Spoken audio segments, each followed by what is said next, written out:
Hello दोस्तों, एक बहुत ही बुरी और दुखद खबर आप लोगों के सुनाने जा रहा हूँ। 16 फरवरी 2021 को मध्य प्रदेश के जिला सीधी में एक बहुत बड़ा हादसा हुआ जिसमें अब तक 47 लोगों की जान जा चुकी है। इसका जिम्मेदार कौन है? पूछता है भारत। शासन, प्रशासन या बस ड्राइवर या उसमें सवार होने वाले लोग खुद?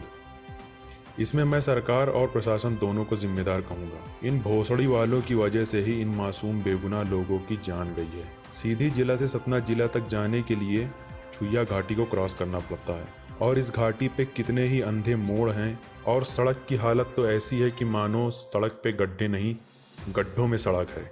यहाँ पे ट्रक पलटना और बड़ी गाड़ियों का फंसना आम बात है। पिछले 6 दिन से यहाँ एक बंकर फंसा हुआ था और ट्रैफिक जाम लगा हुआ था, मगर किसी को लंड फर्क नहीं पड़ता। सब अपने में मस्त थे। मतलब कुल मिलाकर वही हाल है, आग लगे बस्ती में मस्त रहो मस्ती में। समझ रहे हो? समझ रहे हो ना? इसी ट्रैफिक जाम से बचने के लिए प्राइवेट बस वाले बिना परमिट के आउट रूट पे बस चला रहे थे। अब इससे क्या ही फर्क पड़ता है? इंडिया में इतना रूल रेगुलेशन कौन फॉलो करता है? वो तो जब कोई मरता है तभी सारे रूल रेगुलेशन देखे जाते हैं। इसी में से एक बस ये थी जो आप लोग देख सकते हैं स्क्रीन पे। 32 सीटर बस थी और इसमें 61 लोग सवार थे। मतलब अब आप इससे ही अंदाज़ा लगा सकते हो कि कितना रूल फॉलो किया जाता है और इस महामारी में क्या सोशल डिस्टेंसिंग और क्या खुद की सुरक्षा। मतलब सब लौड़े से। रुको जरा, सबर करो।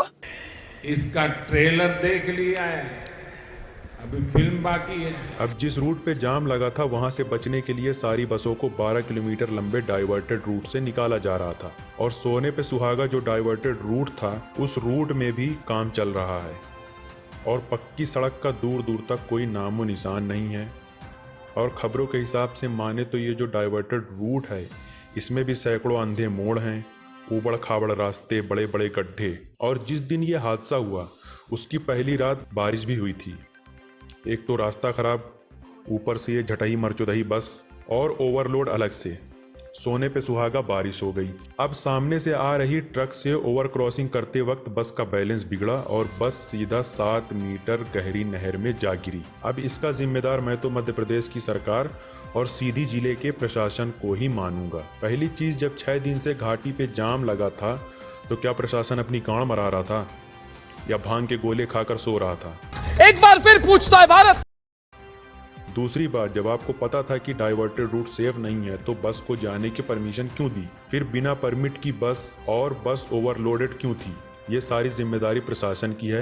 इन्हीं झटहे चूतिए लोगों की लापरवाही की वजह से ये हादसा हुआ। अब केंद्र सरकार ने मरने वालों के परिवार वालों को 2 लाख रुपए और राज्य सरकार ने मरने वाले के परिवार वालों को 5 लाख रुपए देने की बात कही है। मतलब आप सोच सकते हैं कितना बड़ा एहसान कर रहे हैं, कितना बड़ा एहसान कर रही है हमारी सरकार इन लोगों पे। जो सरकार अपनी सरकार बचाने और गिराने के लिए, अपनी सत्ता, अपनी कुर्सी बचाने के लिए 100-100 करोड़, 200-200 करोड़, 50-50 करोड़ के एक विधायक, सांसद, MP, MLAs खरीदती है, वो इन लोगों की जान की कीमत 7 लाख रुपए लगा रही है। मतलब आप देख सकते हैं इन लाशों के ढेर, आप देख सकते हैं ये लाशों को देख सकते हैं और आप अंदाजा लगा सकते हैं कि इनकी जान की कीमत सिर्फ 7 लाख रुपए है। और ये तो बोलने के लिए है, पैसा इन लोगों को मिलेगा भी कि नहीं इसकी कोई गारंटी नहीं है। बोल तो दिया गया है, बाकी आप लोग अच्छे से जानते हैं बीच में बैठे भूखे नंगे भिखारी भोसड़ी वाले पहले ही डकार जाते हैं। जनता को आप मूर्ख समझना बंद कर दीजिए। हम मालूम है तेरे बाप को मत सिखा, चल।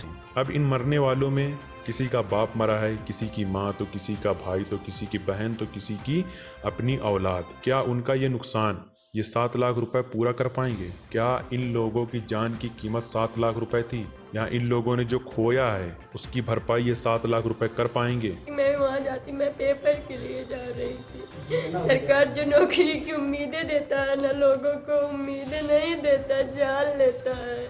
और जिस वक्त ये हादसा हुआ उस वक्त ये परिवहन मंत्री गोविंद सिंह राजपूत लंड जैसी शकल के भोसड़ी वाले भोज पेलने में बिजी थे। इन्हीं जैसे चूतिया और कामचोर जाहिल चपट लोगों को मिनिस्टर और नेता बनाओ तो यही होता है। उसको पेपर लेना था तो क्या सीधी सेंटर में नहीं दे सकता है? सीधी के लोग सीधी में पेपर देते तो क्यों जान जाती है?